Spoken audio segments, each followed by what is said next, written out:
Welcome to another Thrifty Thursday, where I visit a local thrift store in search of tingly items to share with you. If you have never seen a Thrifty Thursday, there are 3 basic rules that I have to follow. Rule number 1, I cannot spend over $5. Rule number 2, the item or items that I purchase have to be not only tingle-worthy, but also useful to me in my own life. And rule number 3, each time I visit the thrift store, I have to bring something of mine to donate. Something that I'm no longer using, but may be of benefit to somebody else. So, as some of you may know, the past few Thrifty Thursdays have been a little bit different, in that I was only sharing my donation items for several weeks, instead of visiting the thrift store and finding new items there. And that was to help sort of facilitate the big move that I was going through at the time. But as you can probably tell, I'm moved in to the new place, and as promised, Thrifty Thursday has returned to its normal format. So, welcome to the first week back to normal for Thrifty Thursday. I was really excited to get back into the routine. So, on this week's trip, I donated a bag of just some clothes and toys that belonged to my son that he had outgrown. They were all in really good condition. They were just all a little bit too small for him. And the toys were for younger babies, so he was never playing with them. And actually, the bag of things that I donated had been sitting around waiting to be donated for months. I just had forgotten about them. But they sort of resurfaced when I was moving everything. So that's what I donated. And I found, while I was there, a couple of items, 2 items, that I am excited about. I'm going to show them to you. The first thing that I found was this. I don't know if you can read this, but this is a little deck of quiz cards. It's like a trivia game. And it's a 1990s rock and roll quiz deck. And I had to get this because it was 99 cents. It really was 99 cents. I love 2 things about this. Well, 3 things actually. First, that it was super cheap. I love that. Second, that it involves trivia. I love trivia. I don't know if I've ever told you guys that, but I love trivia games. Jeopardy, Cash Cab. Awesome. I love them. So, I don't know, I really love challenging myself with trivia. And I love 1990s music. I love 90s rock and roll. I love a lot of things about the 90s, actually, if we're being perfectly honest. So, I opened this up in the store, and interestingly, I pulled out a card, and the first card I pulled out was a question about Nirvana. And I knew the answer to the question only because I did that Time Travel Tuesday video about Nirvana as per your votes. So, it was kind of cool. I'm really learning a lot from doing all these videos, especially Time Travel Tuesday. So that was cool.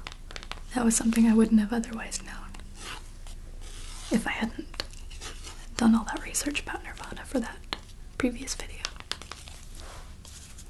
So I'm excited to share some of these with you and read you some of them because they've got the question on the front, and then the answers on the back are not just a one-word answer, but kind of they take up the whole card, several paragraphs of really good trivia and information. So yeah, I'm looking forward to sharing this with you guys. And the other thing I got is less for me and more for my son, but kind of for me, I guess. It is another game.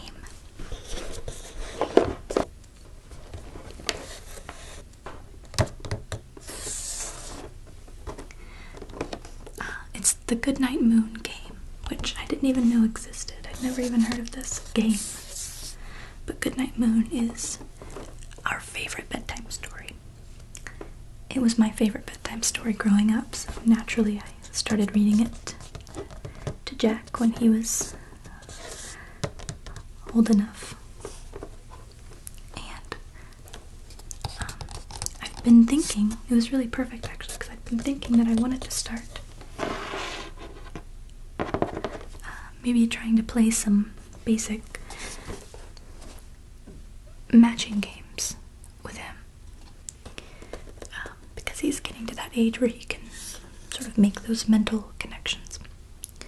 And I wanted to start playing those games with him, but I wasn't sure yet if he was quite ready. But then I found this game, and it's a matching game based on his favorite bedtime book. And what's great is that it says it's for ages 2.5 through 6. And he is about 2.5. So he's the perfect age to start playing games like this. I was really excited to find it, and it was $2.99 for this whole thing. And I opened it up in the store to make sure everything was there, all the pieces. So I'm looking forward to playing this with him.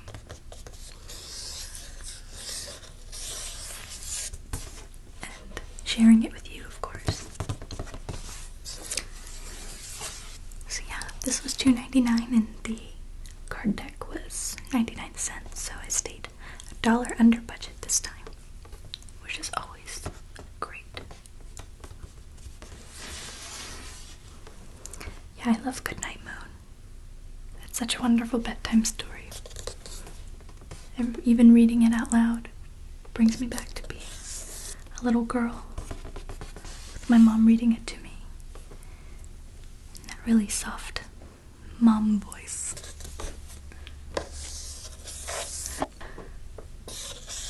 Okay. I'm gonna go ahead and switch shots on my camera and show you my Thrifty Thursday items. Alright guys, so here's my first Thrifty Thursday item. It is the 1990s rock and roll quiz deck. And it's by somebody called Dawn Root. And they're knowledge cards. I'll read the back briefly. It says, the final decade of both the 20th century and the second millennium, the 1990s held years of optimistic uncertainty for the Western world. Prosperity was on the rise as everything high-tech was booming. But what would happen when Y2K arrived?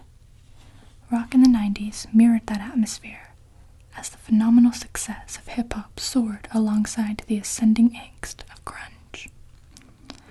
With questions on the fronts and concise answers on the backs, this deck's 48 cards cover the wide spectrum of 90s rock.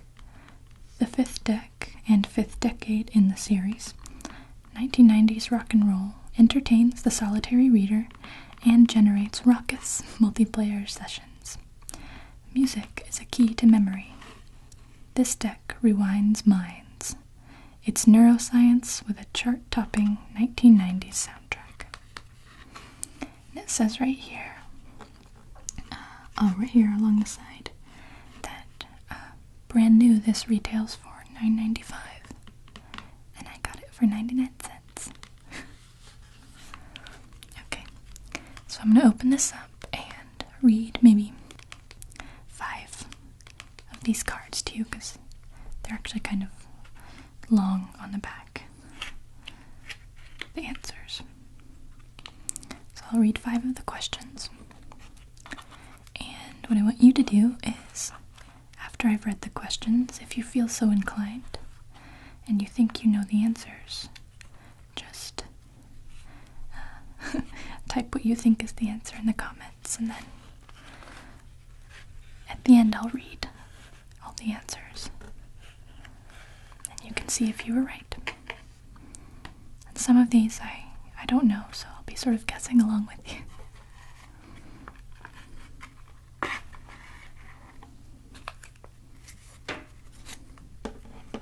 Okay, close up the box.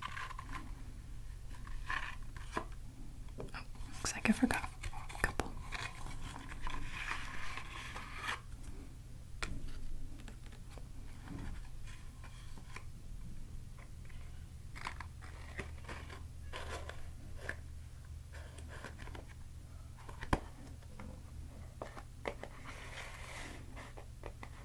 Let's put that just right here for now. Okay.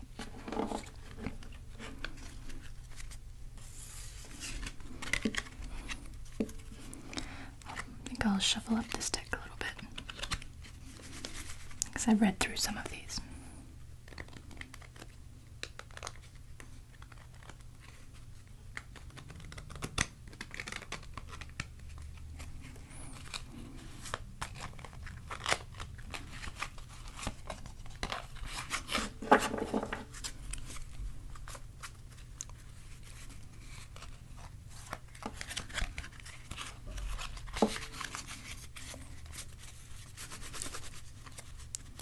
I do know how to shuffle cards properly, but I think that for our purposes, this is the quieter way to do it. Plus, I don't know if these cards would shuffle very well.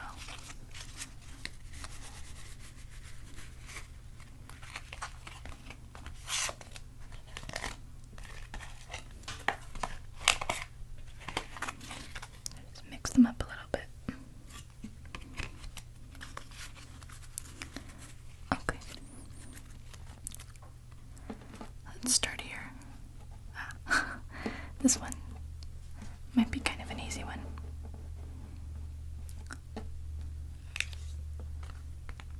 The question is, the biggest selling heavy metal album of all time was released in 1991.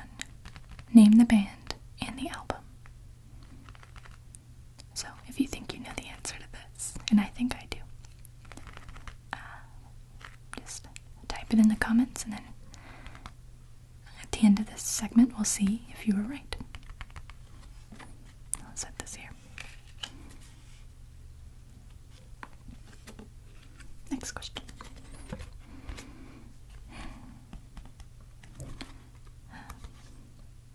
I don't know if I want to do this one. It's kind of long-winded. I like the shorter ones. I'm gonna skip that. Okay. This one says,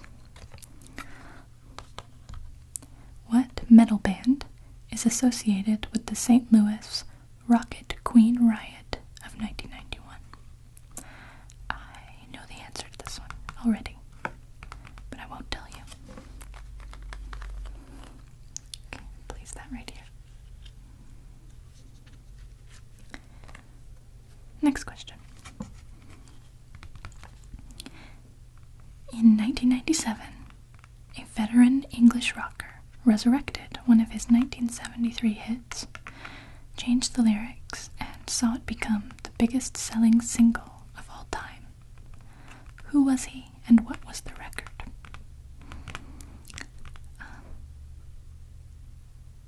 I think, on this one, I think I know the artist, but I don't know the record. Okay, we'll find out.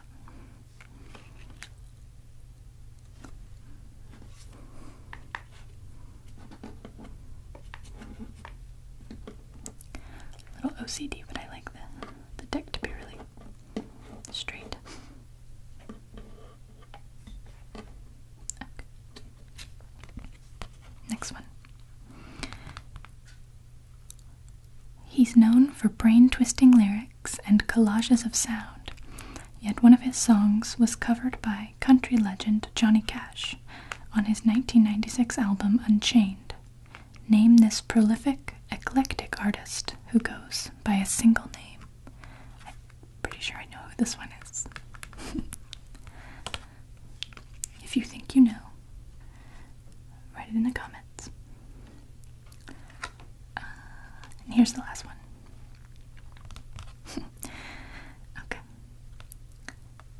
In the United States, the best-selling album of the 1990s was the work of a former teen pop star from Canada who, in a period of anxiety and introspection, changed her style to reflect her inner turmoil. Name the artist and album. I definitely know this one.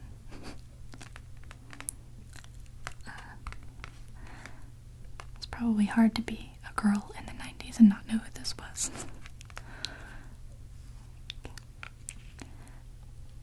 That's 5. I think I'll do one more question, like a bonus.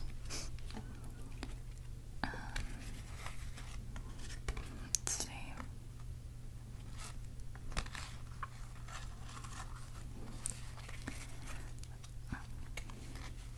Okay, we'll do this one. One of several successful bands coming out of the college music scene in Athens, Georgia, these phenomenally successful alt-rock pioneers are universally respected among musicians for maintaining their artistic integrity. Name the band. Based on Athens, Georgia, I think I know who this is. I'm pretty sure. Okay.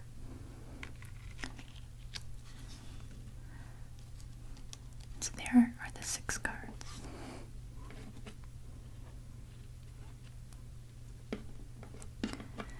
Alright. Now let's find out the answers. We will read the answers to these in reverse order from how I read them. Okay, so this last one, the band from Athens, Georgia. It says these phenomenally successful alt-rock pioneers are universally respected among musicians for maintaining their artistic integrity. Name the band, and I think that the answer is REM, because I'm pretty sure they're from Athens, and they're alt-rock. Yes. Okay, I'll read you the answer on the back.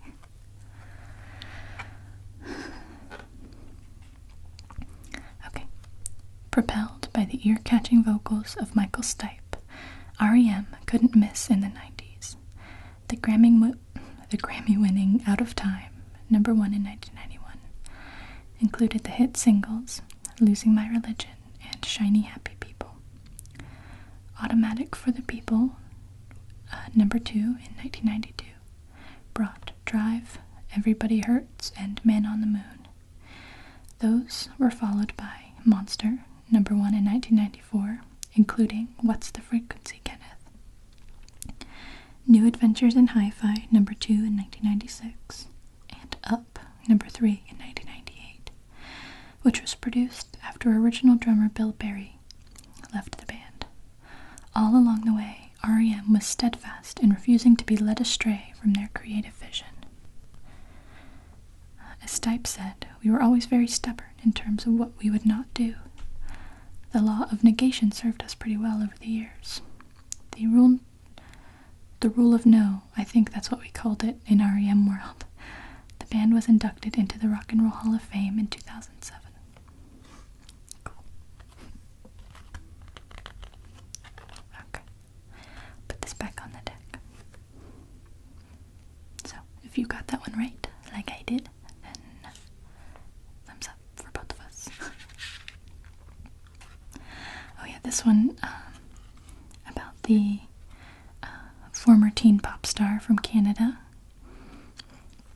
who, in a period of anxiety and introspection, changed her style to reflect her inner turmoil.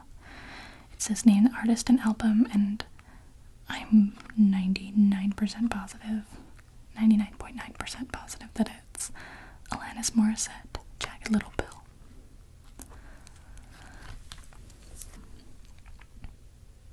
Yep, I was right.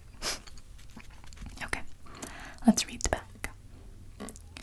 Few breakup songs in rock history have attracted as much attention as Alanis Morissette's You Oughta Know from her 16 times platinum album, Jagged Little Pill, in 1995. The explicit lyrics had some people thinking, can she say that on the radio? But the raw angst in Morissette's voice made the song indelible, earning it Grammys for Best Rock Song and Best Female Rock Vocal Performance. Morissette had released her first album at age 17 and was a Canadian pop star while still in high school. After graduating, she traveled to Los Angeles and eventually linked up with producer Glenn Ballard, who encouraged Morissette to write songs inspired by her own raw emotions. They collaborated on Jagged Little Pill, which won the Grammy for Album of the Year.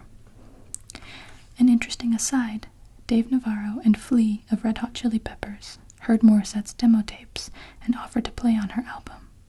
They both appear on You Oughta Know. Oh, I did not know that. That's really cool. I love Red Hot Chili Peppers.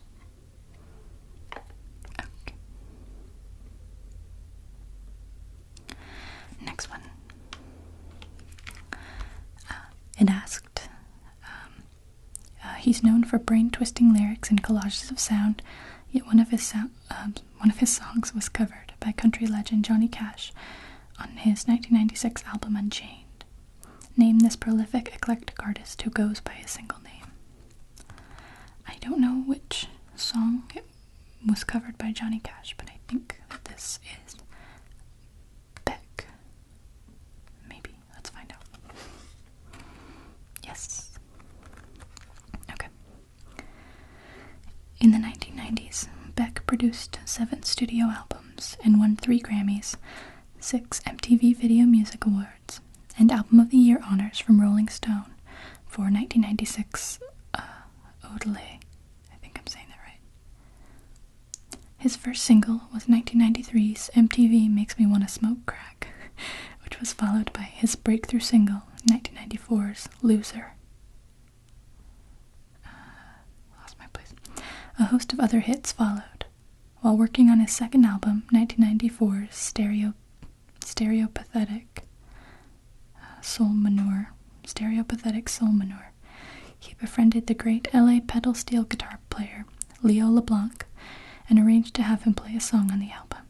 But when Beck was leaving for the recording session, he suddenly realized his repertoire didn't include any songs suitable for pedal steel. So he quickly dashed off Rowboat so as not to show up empty-handed. The song was later honored with a cover by Cash, who said it sounded like something I might have written or might have done in the 60s, you know. I was going through some times, weird times. That's funny. I love Johnny Cash a lot.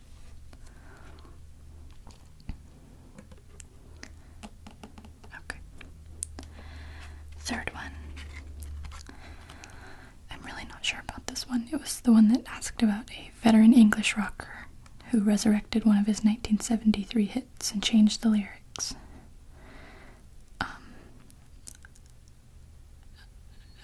want to say I'm torn right now between either Elton John and maybe Eric Clapton. I'm not sure. Oh, okay. This is who was he and what was the record. And I have no idea what record it would be for either of those artists. It was Elton John. Yep. Okay. Okay, so it says when England's Princess Diana died in 1997. Oh, that's right, yeah. I remember now. Okay, her friend Elton John got together with his longtime lyricist Bernie Taupin and produced Candle in the Wind 1997, a tribute to Princess Di. Everyone, everywhere, seems to have bought the 11 times platinum single, which was released within a month of Diana's death and sold more than 35 million copies. John performed the song at Diana's funeral, but hasn't performed it since.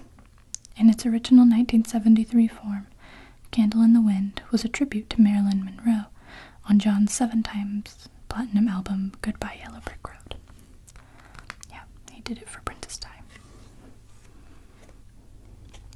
Which makes sense. I was about 7 when Princess Diana died, and this was done in 1997.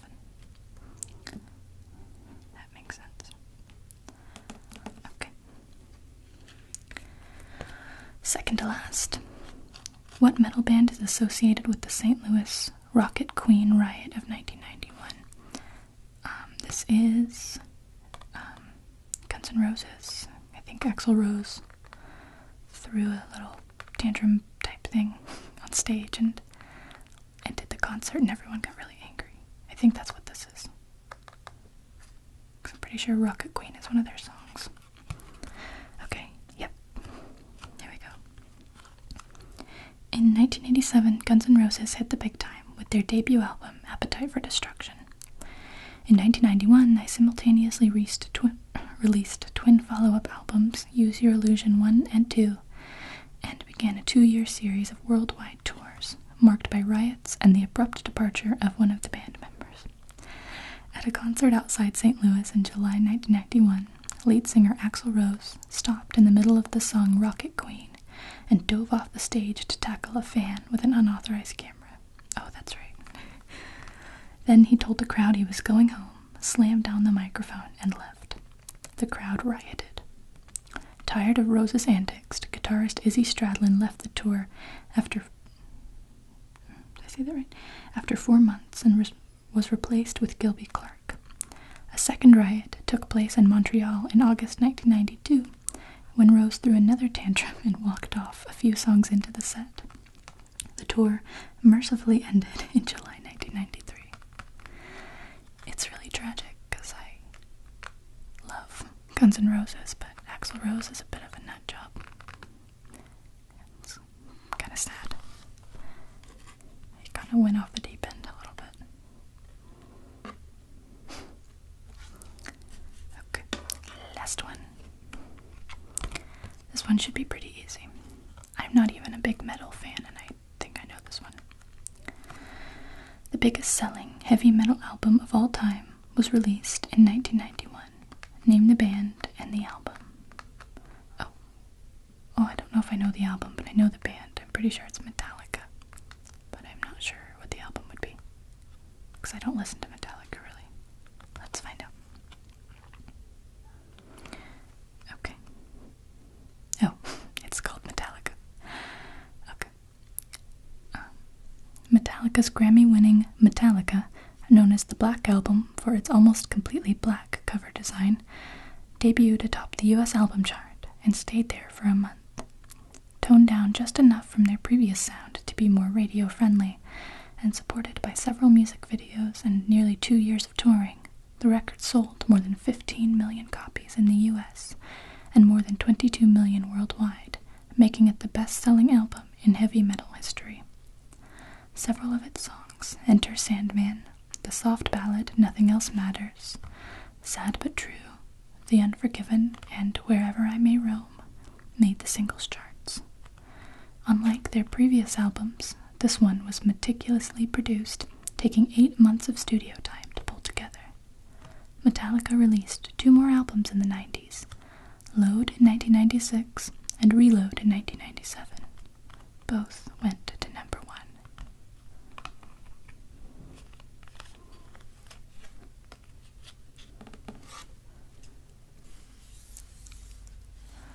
Okay guys, so now that we're done with our 90s rock trivia, I'm gonna grab the other game that I found at the thrift store.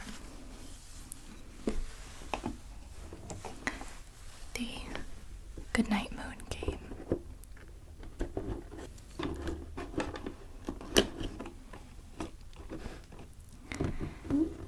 And I'm really excited to play this with my little boy, or at least attempt to. But I'm wondering, I still haven't decided yet if I want to open it up for him now, or wait till Christmas and give it to him as a Christmas present. But anyway, I haven't really looked at it in depth, so you and I are going to check it out now.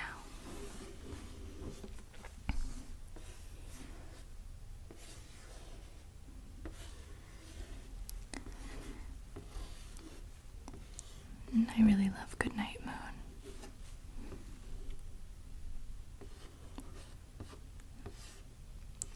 My mom always used to read it to me before bed.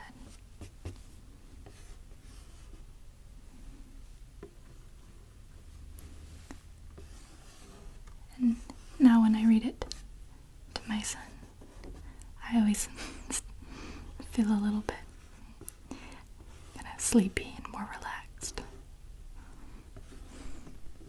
Just because of the association I have.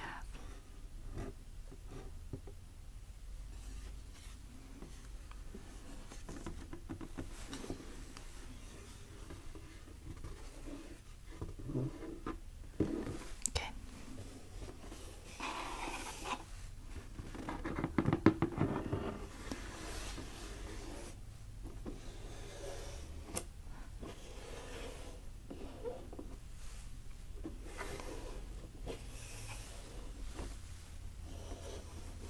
I'm gonna open up the box now.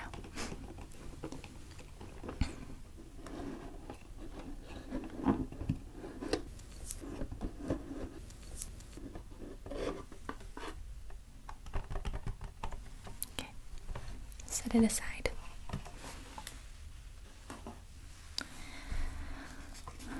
So it comes with a little instruction booklet, which I'll open up. It looks like a game board and some little matching cards.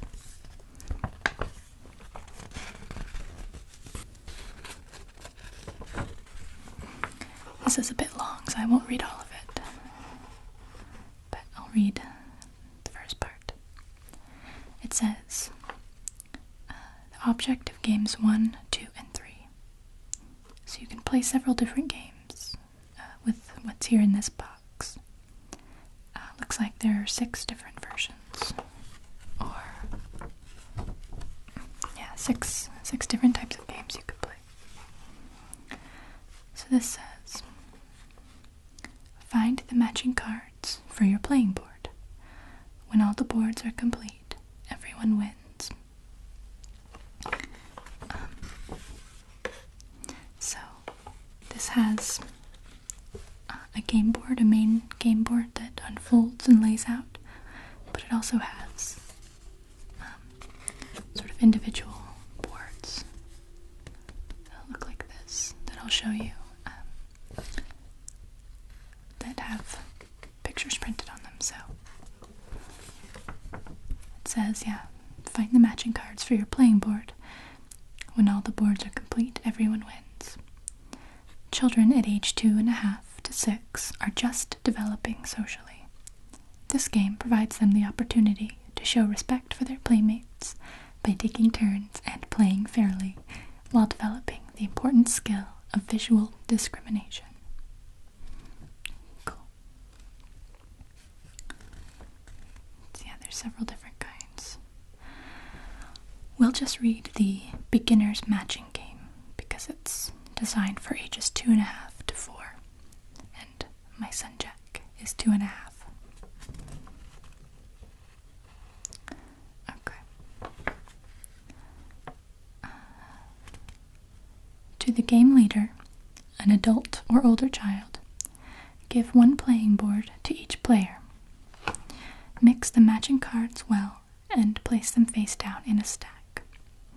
When playing with children under 3, it may be best to limit participation to one child at a time. Remember, not all children develop at the same rate.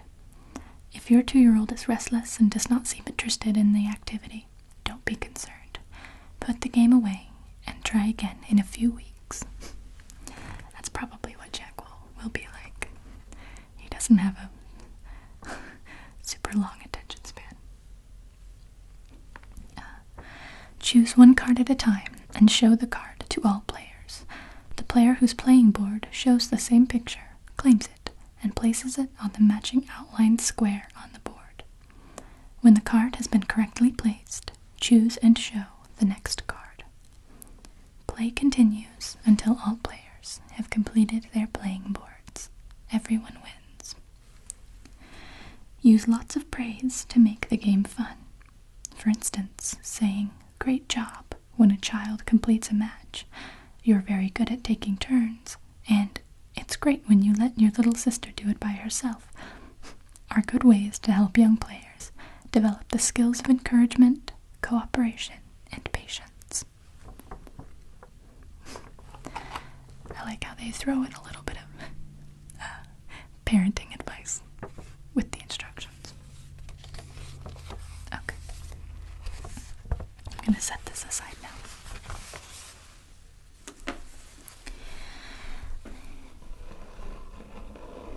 Let's see what else in here.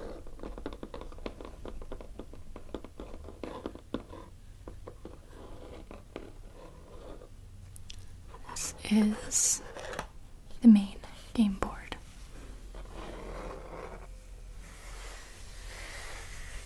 Which unfolds. Looks like it's upside down.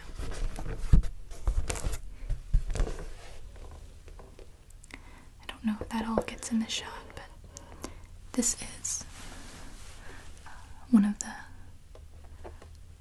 main spreads, I guess, if you want to call it that, 2-page spread in the book itself. All the illustrations are basically just taken from this one image in Goodnight Moon.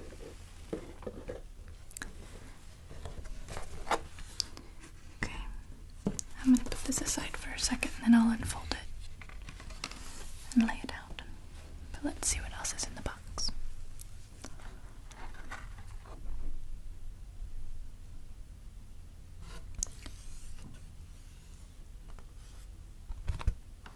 Here are some game boards. I think there's 4 of them. And they all have different little portions of the book. Oh, and they have, looks like it's the same one on the back, but in color. For some reason. I'm not sure why.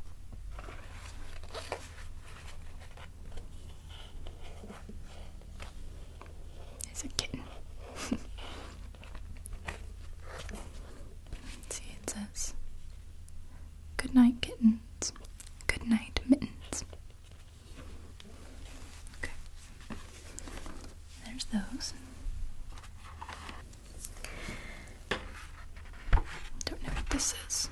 Oh. I think this was just some part of the packaging.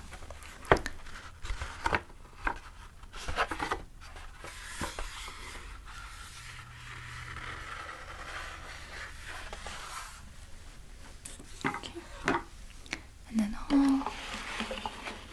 all the little game cards, matching cards. So let me grab all of these.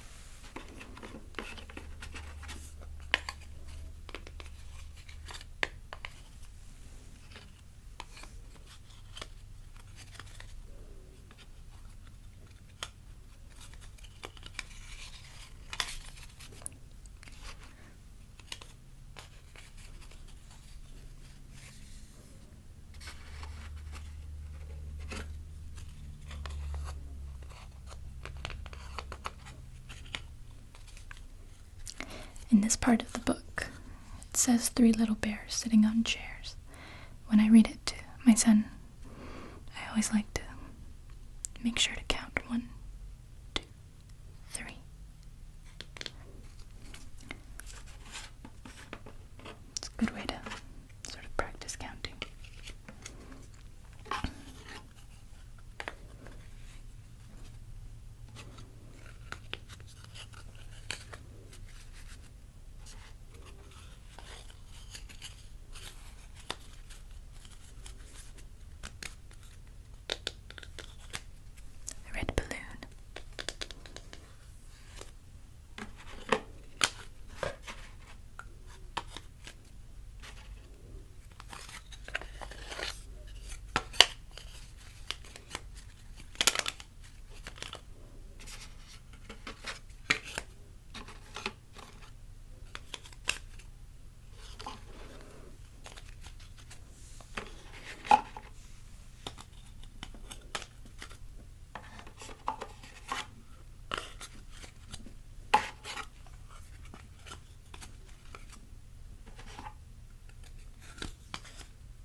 It's all of them. So let's set up the game board now. So here are all of our cards. Set these in the corner. And our 4 game cards.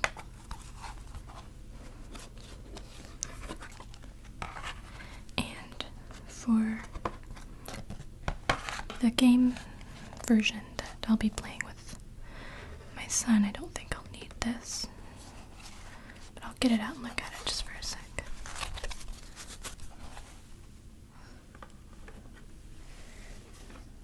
Let's see.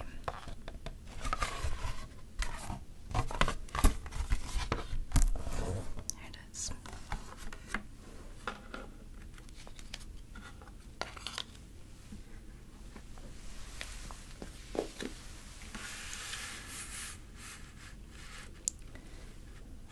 Can't see the entire thing. Looks like the corners are cut off, but you get the idea.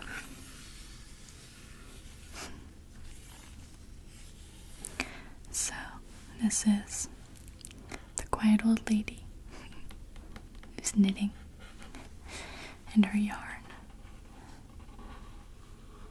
is running all the way down here onto the floor where the kittens are playing with it. I don't know if I ever really noticed that before.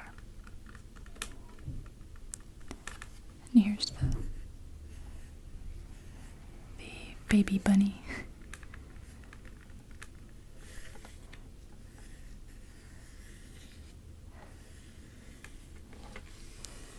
And let's see, little toy house. And a young mouse. Comb and a brush and a bowl full of mush. And the quiet old lady who's whispering, hush. There's mittens and kittens, socks and clocks. Can't see that clock. There it is. There's the clock. You probably can't read it from here, but this little green book that's on his nightstand says Goodnight Moon, which is kind of meta.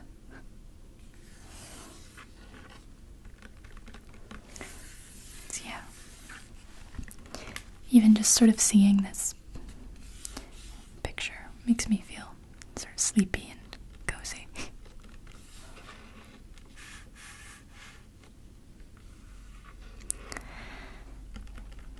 If you have not seen Silent Citadel and ASMR Aurette's collaboration video where they read Goodnight Moon in English and I believe in Spanish, I highly recommend it, especially if you enjoyed this book as a child. It's very relaxing. And I will try and remember to link to it in the description of this video so you can check it out. Okay, I'm going to put away the game board since I don't really need it.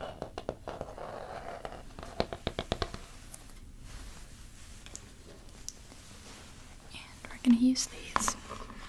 And I'll just place the cards where they belong.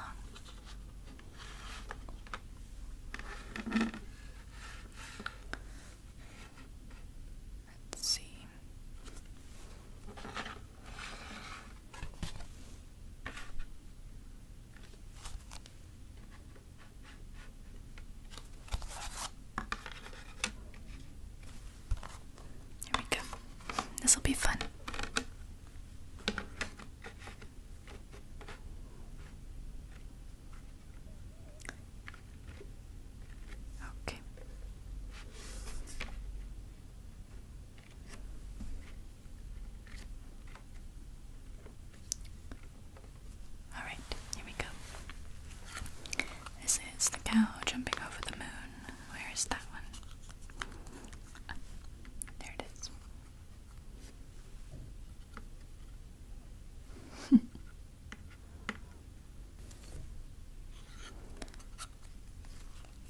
is the little bunny in his bed.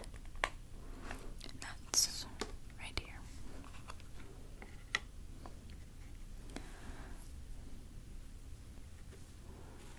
Here's the fireplace. Where's that one?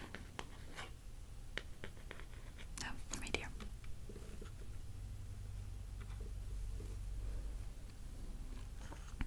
And the lamp with a brush and some mush. I don't know if this is supposed to be in any kind of order. Actually, maybe it is. Oh well.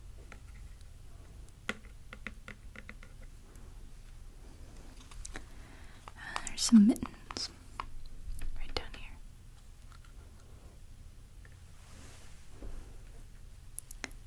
I think this will be really fun to play with my son. Here's the quiet old lady.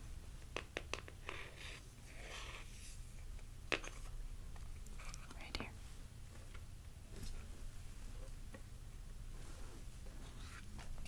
Some socks.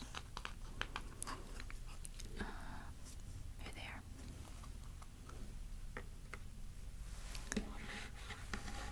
And these are some toys that are sitting on a bookshelf somewhere. Is that it? No, that's not it. Oh, right next to it. I'm looking at these upside down. Here's the little toy house. There it is.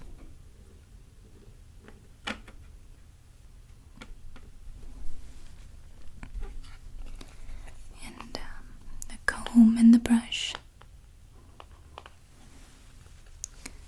Right here.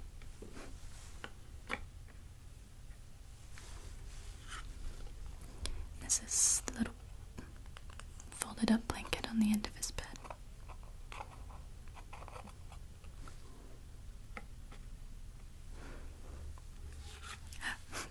This is my favorite part of the whole book, I think.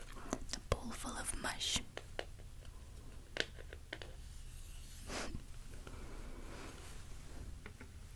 It's funny because it's so sort of just some indiscriminate. Is that the word? I don't know, just vague mush. It could be anything. Is it oatmeal, porridge, mashed potatoes? Here's some stars. Right here.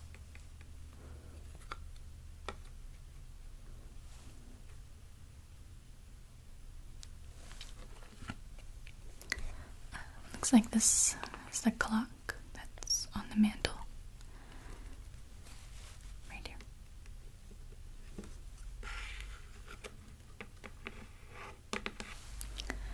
And one of the kittens. It's really cute. There it is. And the other kitten.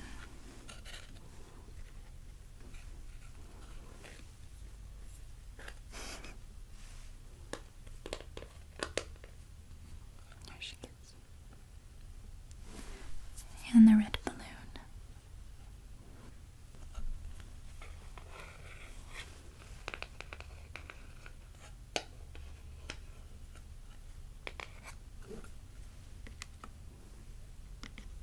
Okay. This is the young mouse.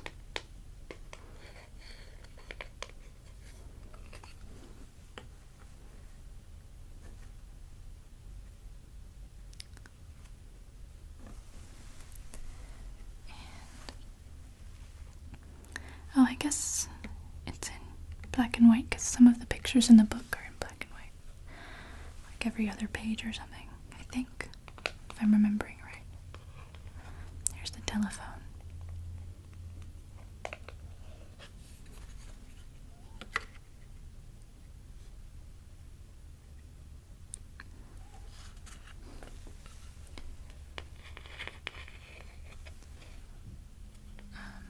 This is a painting that I think is like sitting up above the little old lady. It goes right here.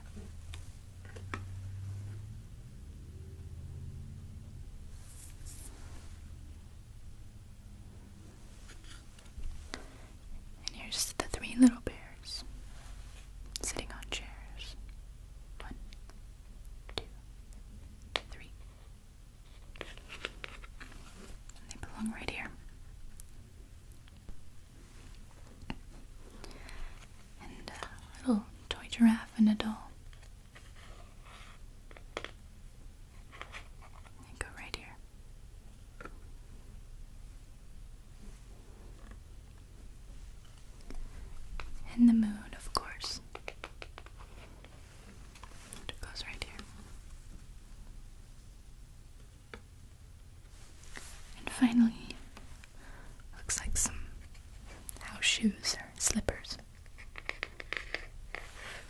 That goes right here.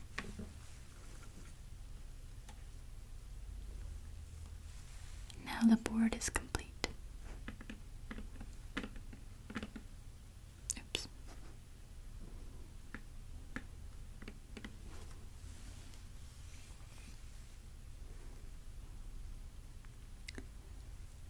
This one says, it's not really in the order that it goes in, but it says Goodnight Light and the Red Balloon.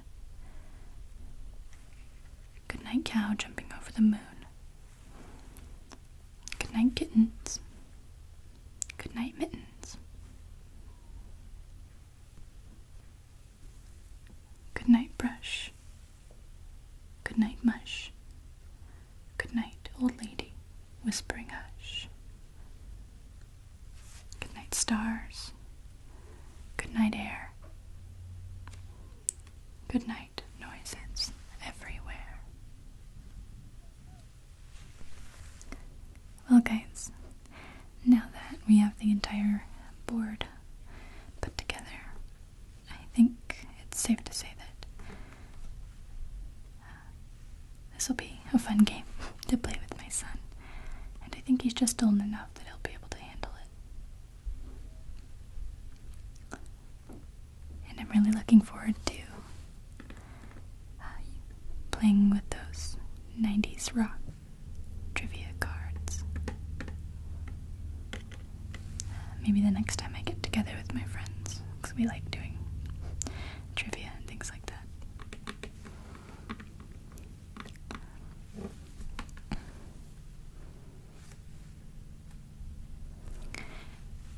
I hope that all of you guys had a lovely Thanksgiving holiday. For those of you that celebrate Thanksgiving. And for those that don't, I hope you had a good week in general.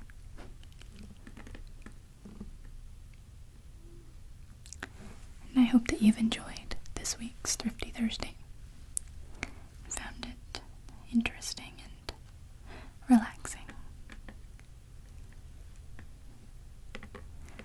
And I'll be seeing you guys again very soon.